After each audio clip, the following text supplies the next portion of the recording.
Good evening, I'm Janelle Massa. Andrew and Adrienne are away tonight. More proof 2 doses just isn't enough.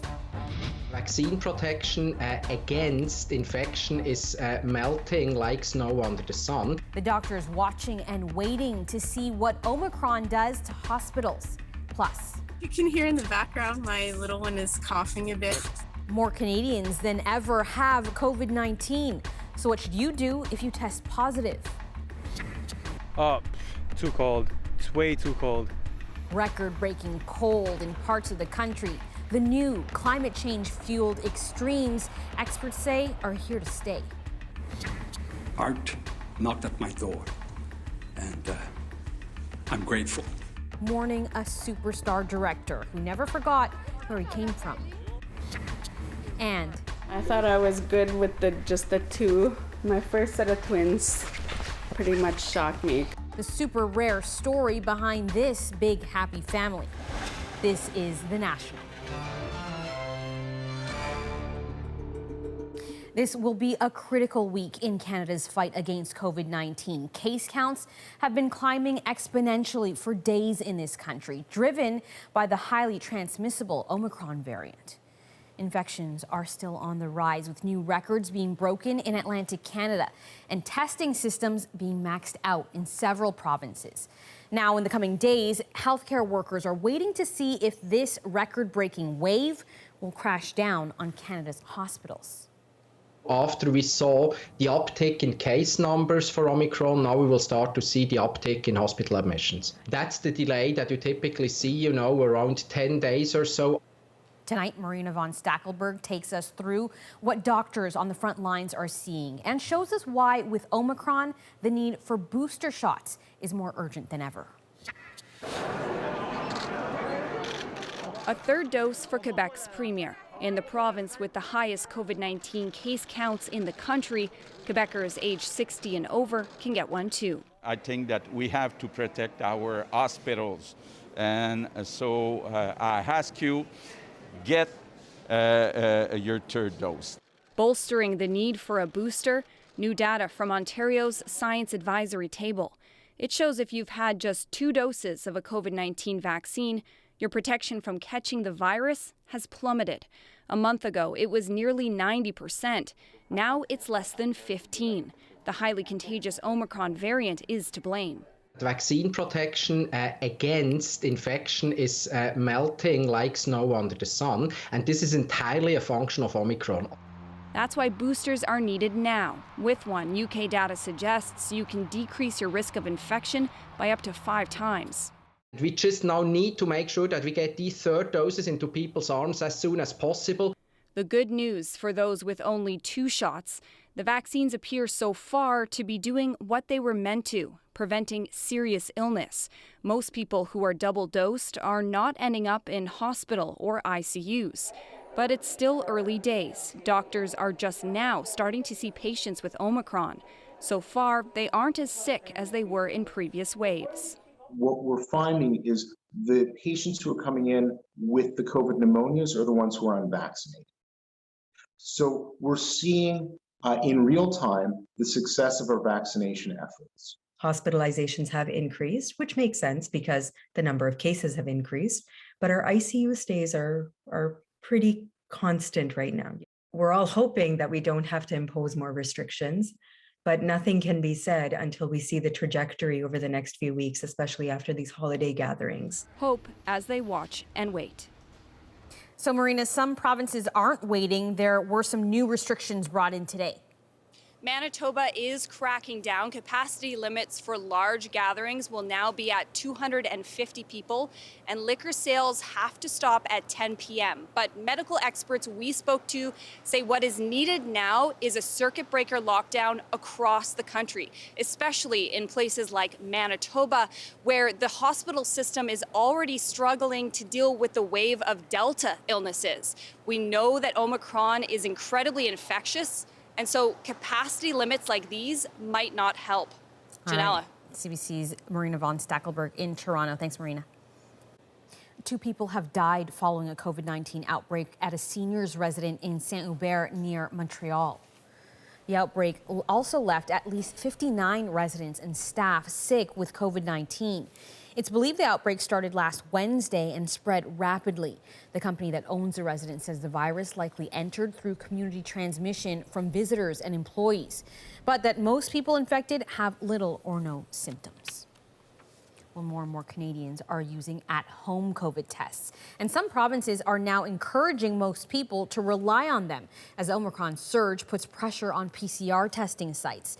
But as Karen Pauls found, especially for those with symptoms, when it comes to those rapid antigen tests, it can be worth getting a second opinion.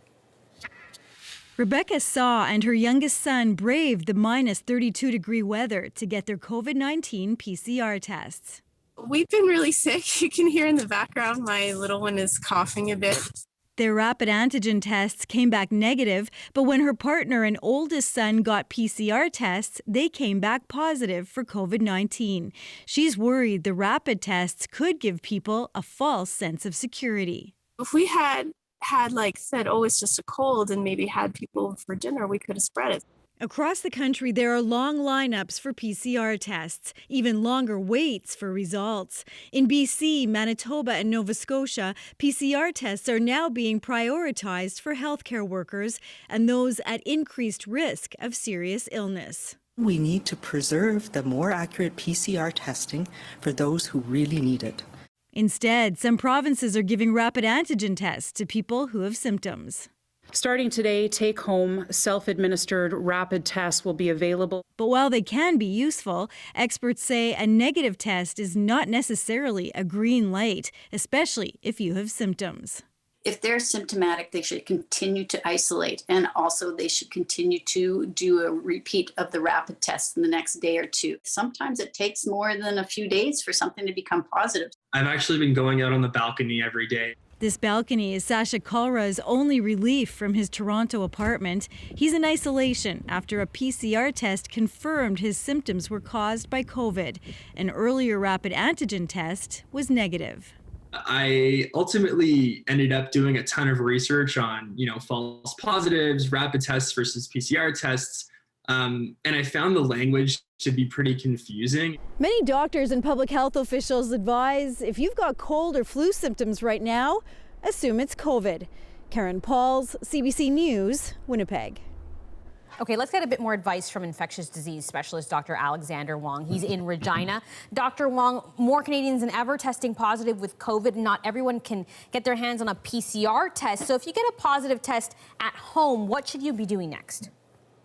Thanks, Janelle. So most important thing right away is to isolate immediately and try to keep yourself away from others as best as you can. Designate a space where you're going to be and where nobody else is going to be, like a bedroom or a basement or something like this. Try not to share any spaces for things like meals or bathrooms. For everybody else in the house, really try to be diligent with regards to maintaining distance and maintaining isolation. Don't believe that you're going to be inevitably positive. You're not, especially if you're fully vaccinated.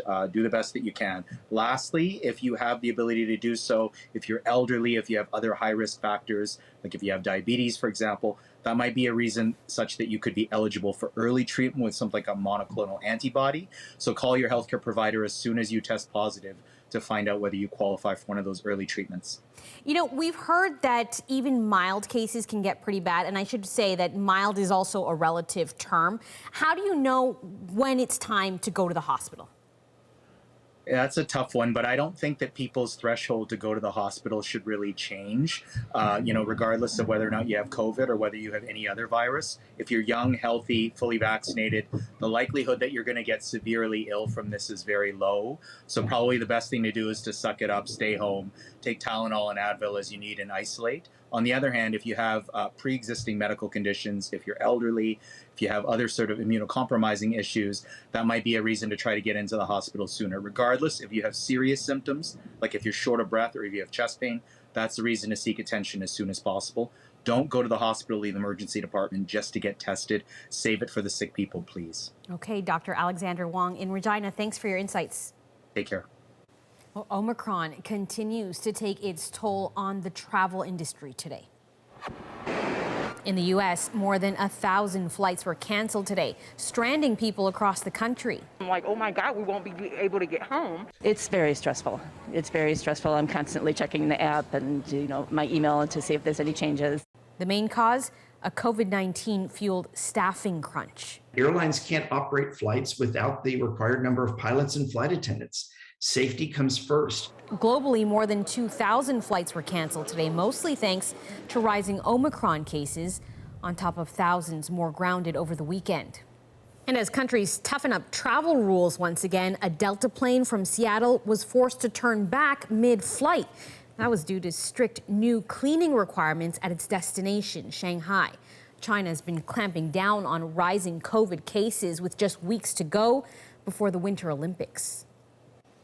Well, in COVID hotspots across the U.S., long lines and supply shortages have made getting a test difficult. And as Travis Danraj reports, while the demand for testing is surging, so are hospital admissions for a surprising demographic. In Miami, they wait. In Raleigh, North Carolina, the lineup is bumper to bumper. And in Arlington, Virginia, the day after Christmas, a disappointing sign for many, as demand for COVID-19 tests surges across the U.S. We've been waiting here for a while, and my slot actually is over, but they're still going to see us, but this is just how it's been. President Biden says the federal government is deploying resources. I know the lines have gotten very long in some states. That's why I ordered FEMA to set up pop-up sites in places with high demand to shorten the wait. We stood up 6 new sites in New York City in 5 days, and there are more coming. Still, this was the scene in Times Square. Last week, 1 in 60 people in the country's biggest city tested positive.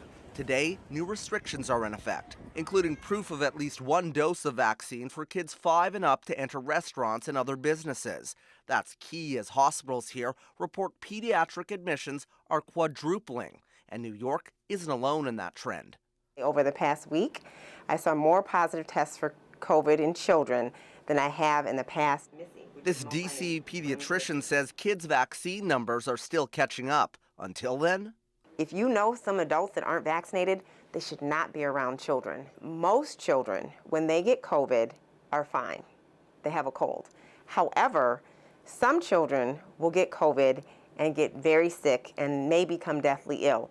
The problem is, I can't tell you, no one can tell you which child will be great and which child will be super ill. the president admitted today more hospitals will see COVID surge in the coming weeks, but also tried to reassure Americans this is not 2020. Biden says the U.S. has resources. The majority of the population is vaccinated, but implored those still holding out to do what he says is their patriotic duty and get the shot. Travis Danraj, CBC News, Washington. Well, in Israel, 150 medical staff received a 4th dose of a COVID-19 vaccine today. Those inoculations are part of what's believed to be the first clinical trial to study the impact of a 4th COVID vaccine. The recipients got their 3rd doses 3 months ago. A panel of medical experts in the country has already recommended the government offer a 4th shot for those over 60, but the country's health ministry hasn't made a call on that yet.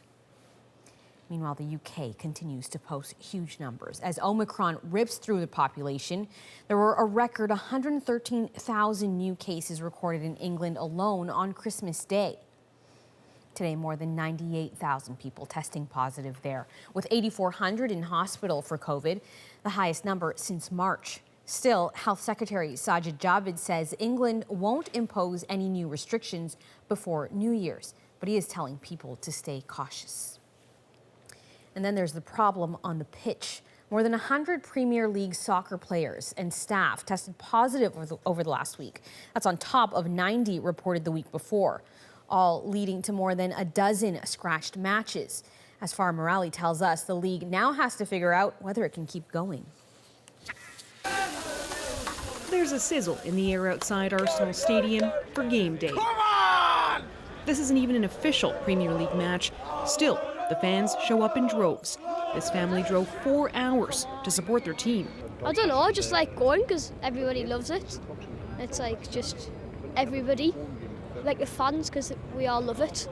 It's just like culture, really. Goal for Tottenham Hotspur, it's Harry Kane! Premier League soccer is the largest sporting attraction across England, but COVID has wreaked havoc on the game. In 1 week, more games were cancelled than all of last year because of how many players are testing positive. It's very rare indeed. I mean, one of the key issues, vaccination. An estimated 1 in 6 players aren't vaccinated and have no plans to do so. I think that is a reflection of powerful voices in the dressing room saying, you know, I'm not going to get vaccinated, I don't believe in it, or I'm worried about this. He strikes here with authority. Last week, the league decided to proceed with its massively popular Boxing Day matches. At stake with every cancellation, millions of pounds in profit. FIFA, the Premier League, the broadcasters, the business is more important than the welfare. Yeah, he wants to scarf. But it's not just clubs that are impacted. We get a lot of foreign visitors. They fly in for the weekend or they plan their holidays around, coming to games here. So there's a lot less of those. Everyone's scared, and there seem to be a lot less other people as well, regulars. With COVID cases rising in England, the threat of new restrictions looms, like playing the games without fans. Those in the business of sport don't want that to happen. I'm hoping it doesn't go to behind closed doors football, because, as I know, football without fans isn't football really in England. Must-they souvenirs? The goal, to keep the spirit of this sport alive, even as COVID numbers threaten to take things offside. Farah Morali, CBC News, London. Well, back here at home, 5 Montreal Canadiens are entering the NHL's COVID protocol. And that comes as the league is set to return to the ice tomorrow after an extended holiday break to deal with COVID cases. Some of this week's games have already been postponed. They include Wednesday's matchups between the Toronto Maple Leafs and Pittsburgh Penguins, the Boston Bruins versus the Ottawa Senators, and the Chicago Blackhawks at the Winnipeg Jets. As well, new provincial restrictions mean the Jets won't have any fans cheering them on at home until at least January 11th. It was too cold to even play a game of shinny outside in some parts of the country tonight. Western Canada experiencing dangerously cold temperatures. And as Julia Wong reports, after a year of extreme weather, experts say this is part of a trend that's here to stay. It's a blast of winter from Manitoba all the way west to BC. Cold temperature records across several provinces are being shattered. It just feels like a good winter. Like a proper winter. But in parts of Canada, the cold is unbearable. A large chunk of the country under extreme cold warnings. Too cold. It's way too cold. Really cold right now. I'm freezing. In Alberta, some ski hills shut down for safety reasons. Temperatures here feel between -40 and -55. Frostbite can develop within minutes. You lose a lot of heat through your hands. You also lose a lot of heat through your head, so proper headgear, good hat. And community advocates say they're concerned for the vulnerable. You can't survive out there. People don't sleep so much on the streets because it would kill them. It's whiplash temperature-wise for Western Canada. There was a polar vortex last February. Then this past summer, scorching heat and wildfires. The difference between then and now, about 80 degrees. And the growing range in that annual swing is not going anywhere, according to this climate scientist. We have seen very extreme weather conditions all year round. And these kind of extreme changes between extreme heat and extreme cold is unfortunately here to stay. Temperatures in parts of Western Canada are 20 degrees below what they normally are. In fact, Grand Prairie, Alberta had the dubious distinction of being one of the coldest places on the planet Monday. It's frosty. She is stiff, like you can hear the snow crunch underneath you. And expect the chill to linger. These frigid temperatures are not supposed to lift until the new year. Julia Wong, CBC News, Edmonton. Well, a popular winter activity turned deadly in Ottawa. Police investigating the death of a 10-year-old girl after a tobogganing accident this afternoon. Few details are known, but police say the incident took place at Mooney's Bay, a popular hill in the city. The young girl was transported to a children's hospital in critical condition, but was pronounced dead there. The hill has been closed until further notice. From Quebec to California, people are mourning the death of one of Canada's great filmmakers tonight. Jean-Marc Vale was just 58 years old. But as Sarah Levitt shows us, he leaves behind a remarkable list of accomplishments, and he never forgot where he came from. Art knocked at my door, and I'm grateful.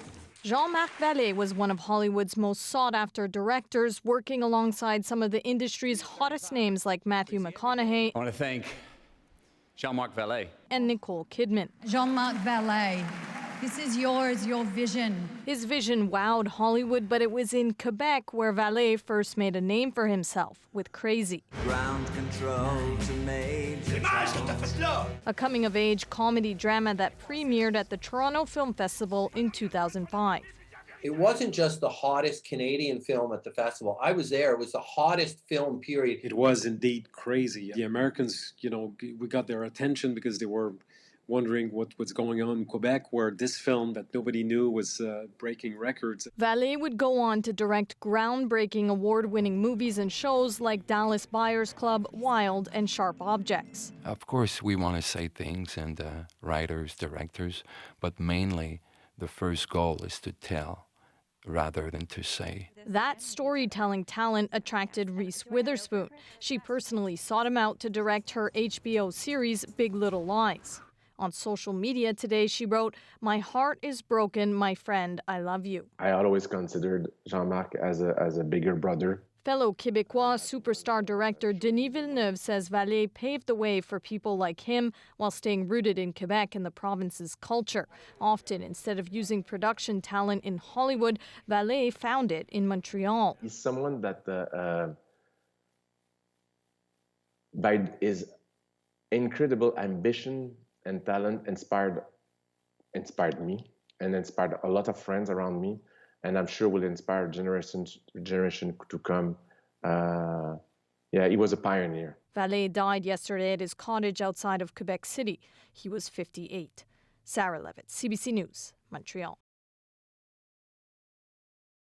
Canada is experiencing a serious nursing shortage, but some would-be nurses are finding it hard to get accepted into schools.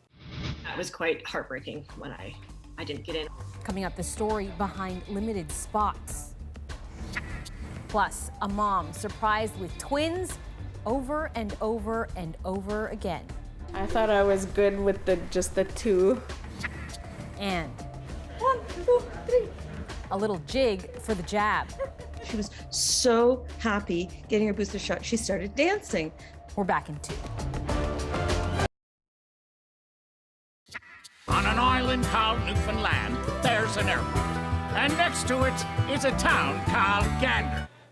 The Canadian musical that shot to international fame has officially shut down its Toronto production. The company behind Come From Away says financial difficulties have forced them to end the musical's 855-show run at the Royal Alexandra Theatre. It had just reopened this month after a nearly 2-year closure because of the pandemic. Well, as the Omicron variant spreads, it's putting pressure on a healthcare system struggling with a nursing shortage. But it's not as simple as just hiring more nurses. Competition is stiff to get into nursing school, and there aren't enough placements for students.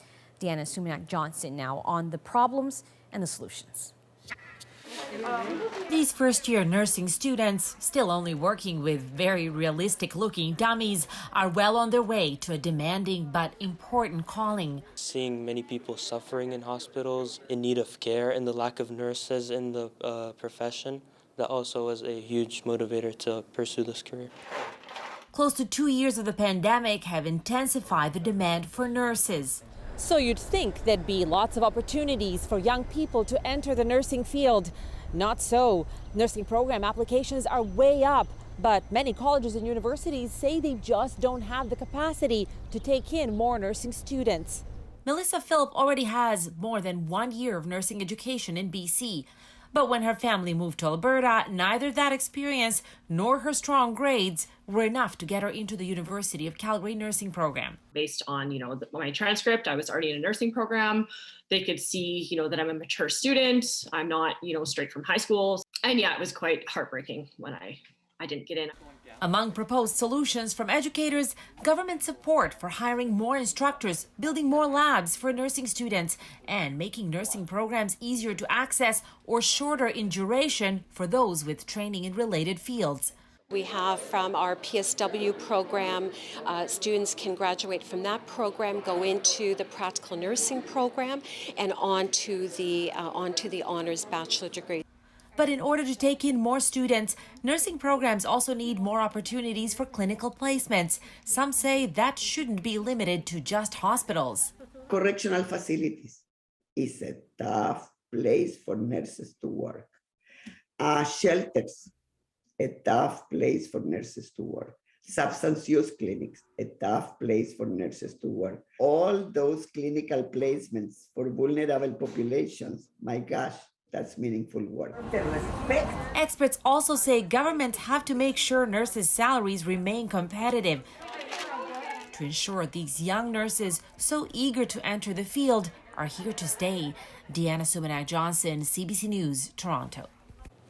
COVID has made life difficult for many Canadians, but for those living in BC, extreme weather has made a difficult year even worse. The closest thing I can use to describe it is the beginning of Terminator 2. The summer of wildfires that turned into a fall of historic flooding. The small stream that runs near their property turned into a raging torrent of water. Our reporters reflect on the stories that stayed with them. That's next.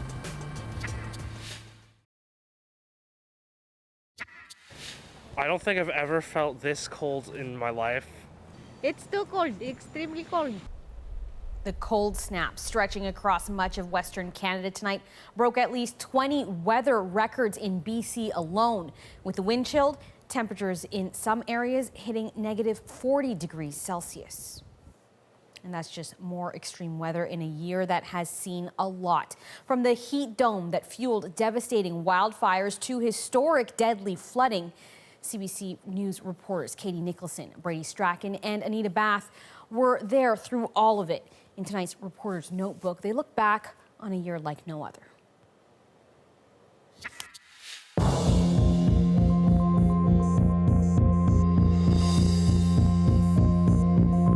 BC knows what it's like to have fires. That happens every year. It knows what it's like to have heavy rain. It happens every fall, but not like this. This was the most remarkable climate-related story I've ever covered. Yeah, that's right. There's at least 41 wildfires right now burning within the province. It was June 30th, and I remember I had just done a hit into the National. We have some breaking news to tell you about. And I get a call from the National desk in Toronto, and they said, "Can you go live? Lytton just burned to the ground." And I thought I had heard them wrong, and I said, "Pardon?" And the producer said, "Lytton has burned to the ground." And so what happened was, for the next 5 hours, a number of us in BC found ourselves tethered to a network special, trying to reach out to the people of Lytton. Holy crap. You could hear people's panic and fright as the fire descended, as they were trying to get out. The closest thing I can use to describe it is the beginning of Terminator 2. I remember looking in as the bus went through and seeing the supermarket. All of the windows had blown out from one side to the end, but you could see clear through to the windows on the other side, and you could still see the shelves standing. By August, there were just fires everywhere, and I remember one night I was in Vernon with videographer Andrew Lee, and we pulled up on this one precipice. All this stuff was falling from the sky, and it was black. It was black rain. There was soot in the rain. There was one night we were in Armstrong, and the sky just started getting darker and darker and darker, and it was pitch black. It was like midnight, but it was 4 o'clock. So much smoke has just been pushed up into this area that it's completely blocked out the light. So you're just in this, breathing this day in, day out. You blow your nose, the tissues are black. You feel this heaviness in your chest. You get nosebleeds, all of these things. You feel fatigue. And it felt like the end of the world. It just felt apocalyptic. It felt like we were on another world. It was really hard to reconcile that we were in Armstrong and not Mars. Nature will give you an image, nature will flash a warning, and that was that warning that day. That is unforgettable. That was a warning light of Mother Nature saying, we're in trouble. I'm here south of Asuyus in a rural area where the fire is burning just over that ridge behind this vineyard. Usually areas that get hit by fires are more, further back from the lakes and rivers often, and areas that get hit by flooding are closer to floodplains, closer to lakes.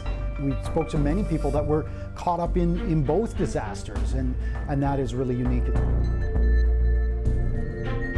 We learned about a family that lives outside of Merritt in an area called the Sunshine Valley. And we heard of this harrowing journey that the nephew made to reach his grandmother. He'd heard that the family farm was being evacuated. He described driving through a fire on both sides of the highway. The trees were just in flames right down to the highway. As this family was loading one of the horses, a mare, it was refusing to go in, and it reared up so high that it actually fell over backwards and struck its head on a rock and died instantly.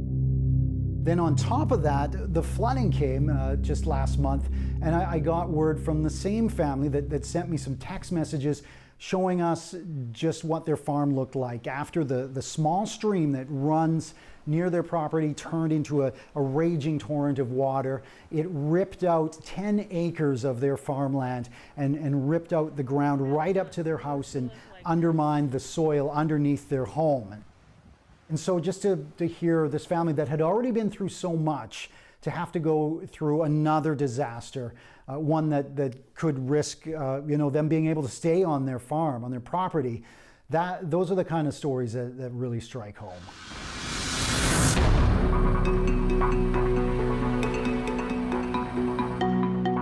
I grew up in Abbotsford on a farm, so when the floods hit that community, and the floods hit that community really hard, it was really emotional for me to see people that I grew up with, people that I still know, the farming community, lose so much and be hit so hard. I remember driving down the street and I started talking with a woman, and I just had a gut feeling, and I said, how long have you lived here for? Because she told me that their house has to be torn down. And she said, I've lived here for 12 years. And I said, who did you buy your house from? And she said the name.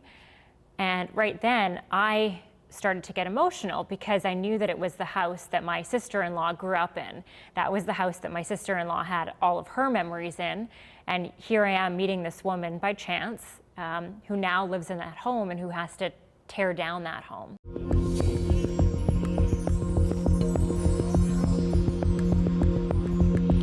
You see all of these people who have lost so much, and you see that the way that they're able to recover and their positivity and the community coming together, and that's really special. I remember being on the phone with a farmer friend of mine who said, we're all here waiting. We've all got our tractors and we're waiting for the go-ahead so that we can go in and help save the animals that are still left there and help bring feed to the animals that can't get out of there. And some of them worked 17, 18, 19 hours a day trying to save the livestock, trying to salvage whatever they could. And you'd think during this time of the pandemic and how much everybody's been through this year that people would maybe just sit back and kind of do their own thing and keep to themselves. But it was the exact opposite, and that was really humbling and special. It was that sense of community that I've seen before when covering disasters, but I saw it more than I've ever seen it during the floods in Abbotsford. Everybody in that community came together. And those floods are continuing to have an impact on the province. BC today extending their state of emergency until January 11th as the repair effort to fix the immense damage to roads and highways continues. It's the third time BC has extended its state of emergency, which was put in place in mid-November. Well, just ahead, frightening scenes in India after an effort to preserve the tiger population. The people caught in the middle. Stay with us.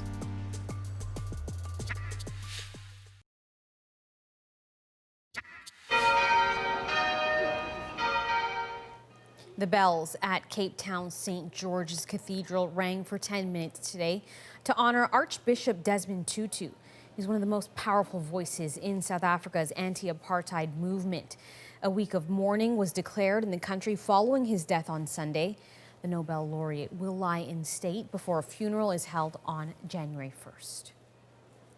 We take you now to central India, where people living in one village are under constant threat of attack from a booming tiger population. They live in Chandrapur, caught between a coal mine and a tiger preserve. A concentrated effort to preserve the once dwindling tiger population has now created a deadly danger for people. Earlier this year, Salima Shivji spoke to people who've had close calls, including those who've been wounded. In this village in central India, perched precariously close to a coal mine, the threat of attack lurks around every corner. The townspeople live and breathe it. We're surrounded by jungle, says this young mother who grew up here. She fears for her little boy whenever they visit. We can't walk the streets after dark. That's when the tigers and bears roam.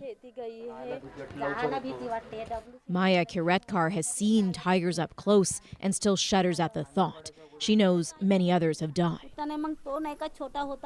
I was sure it was a dog at first, and then it came closer, she says, got bigger, and I realized it was a tiger. I shrieked to alert everyone to come help quick. Fear has forced the villagers to adapt, keeping their kids close and sticking together. There's not much else they can do. They live and work in a buffer zone, sandwiched between the sand dunes created from coal mining, which are perfect grounds for roving Bengal tigers, and the jungle, less than a kilometer away from a wildlife reserve. Rigorous conservation efforts mean the tiger population here has doubled in the last 5 years. That means they've ventured outside the sanctuary as cubs mark their own territory.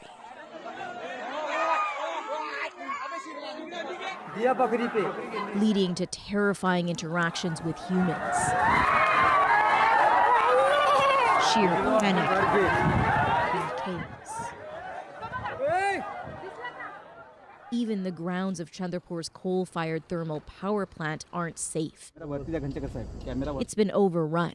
Some 8 tigers have moved in and made the plant their new home, frightfully close to the city and its people.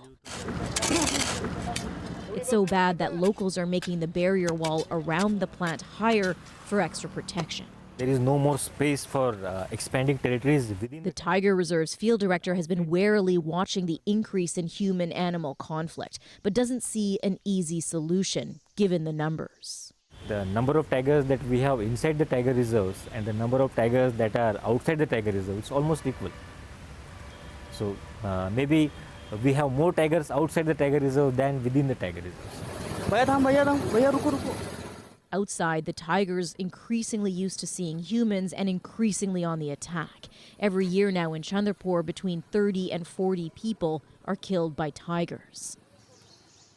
The animals can't be forcibly moved to another forest. They've lost those survival skills, and so they stay. To help curtail the threat of attacks, the Forest Ministry has recruited volunteers. They patrol villages like this one, tracking reports of tiger sightings, talking to villagers. Today, they gather to update their team coordinator. One by one, the volunteers tell him what they've gleaned. A tiger a few days ago, too close to homes, this man reports. Even as some in this village describe harrowing sights of wild animals right on their doorstep, others shrug it off. Yes, of course it's dangerous, this man says, but somehow I've gotten used to it. Just today, I saw a tiger's pug mark in my field. Raghunath Surthikar's encounter was far more severe. It landed him in hospital with a nasty gash to his head and a mangled hand. I was petrified. It happened so fast, but somehow I raised my hand to fend the tiger off.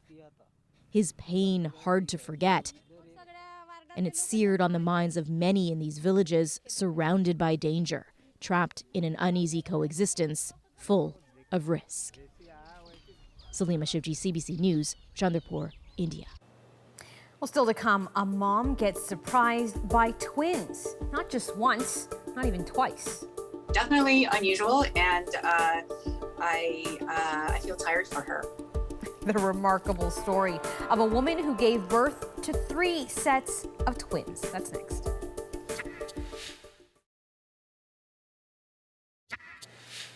Welcome back. In many places across the country this holiday season, gatherings are limited to 10 people. For one Regina family, that just means mom, dad, and the kids.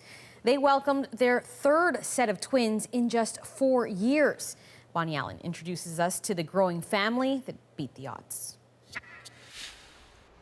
At 5 years old, Alice Mcarthur takes her job of big sister pretty seriously. She's had plenty of practice too. Her mom has had 3 sets of twins in 4 years. It's okay. Come on.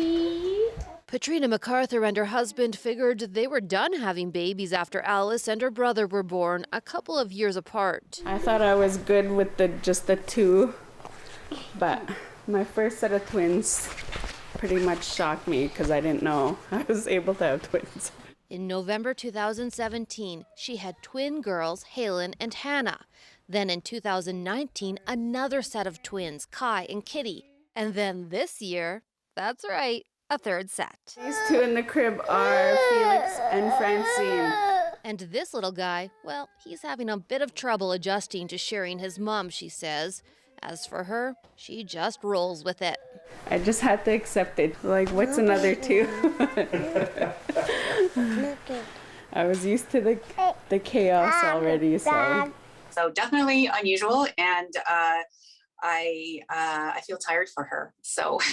Obstetrician Dr. Stephanie Cooper says the overall rate of twins in Canada is about 1 in 90, but that includes using fertility drugs. It's even more rare to have 3 sets of fraternal twins in 4 years without fertility treatments. If you are somebody who just tends to ovulate more than 1 egg per cycle, then that would make you more likely to have twins in a subsequent pregnancy. Born prematurely, Felix and Francine are settling in at home after a couple of weeks in the neonatal unit. I really don't get time for myself. Mcarthur has her hands full with 8 children, but she's happy, accepting that sometimes when life throws you a few curveballs, you get a whole baseball team.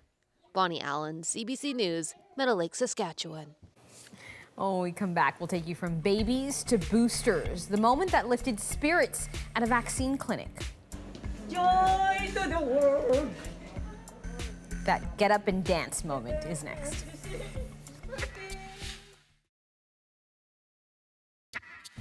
Yes. That is a happy dance for the times we live in. This 70-year-old in Toronto just had to get up and dance after getting her booster shot. And a doctor captured that moment on video, and the moment of joy they shared is our moment tonight. Joy to the world. So I was leading a pop-up clinic in Rexdale.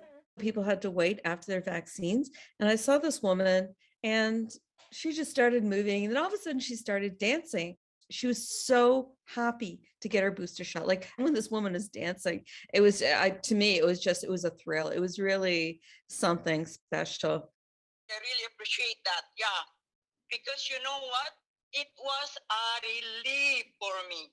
I was jumping up and down. I was so happy because I had my vaccine. Personally, I really think that you are doing a good job to save people's lives.